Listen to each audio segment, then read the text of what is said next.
નમસ્કાર મિત્રો, વિડીયોમાં તમારું સ્વાગત છે। જી હા મિત્રો, અત્યારે હાલના મોટા અને મહત્વના સમાચાર સામે આવી રહ્યા છે। તો મિત્રો, સમાચારમાં વાત કરીએ તો વડોદરાના સુંદરપુર પાસે મુંબઈ અમદાવાદ નેશનલ હાઈવે 48 પર એક હૃદયદ્રાવક અકસ્માતની ઘટના સામે આવી છે।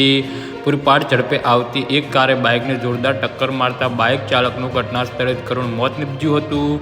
આ અકસ્માતમાં બાઇક પર સવાર એક મહિલા અને એક બાળકી ગંભીર રીતે ઇજાઓ પહોંચતા તેમને તાત્કાલિક સારવાર માટે વડોદરાની સયાજી હોસ્પિટલમાં ખસેડવામાં આવ્યા છે।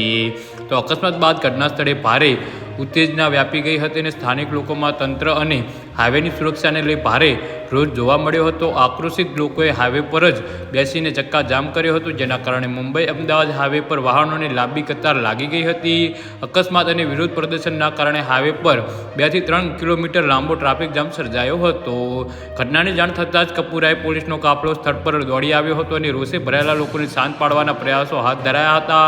સ્થાનિકોનો આરોપ છે કે અકસ્માત બાદ લગભગ 2 કલાક સુધી મૃતદેહ હાઈવે પર જ પડી રહ્યો હતો, જેના કારણે લોકોમાં વધુ ગુસ્સો ભભક્યો હતો। અંદાજે 1 કલાક સુધી હાઈવે જામ રહેતા વાહન ચાલકોએ ભારે હાલાકી મુકાયા હતા અને હાલ પોલીસે આ મામલે ગુનો નોંધી વધુ તપાસ ચલાવી છે।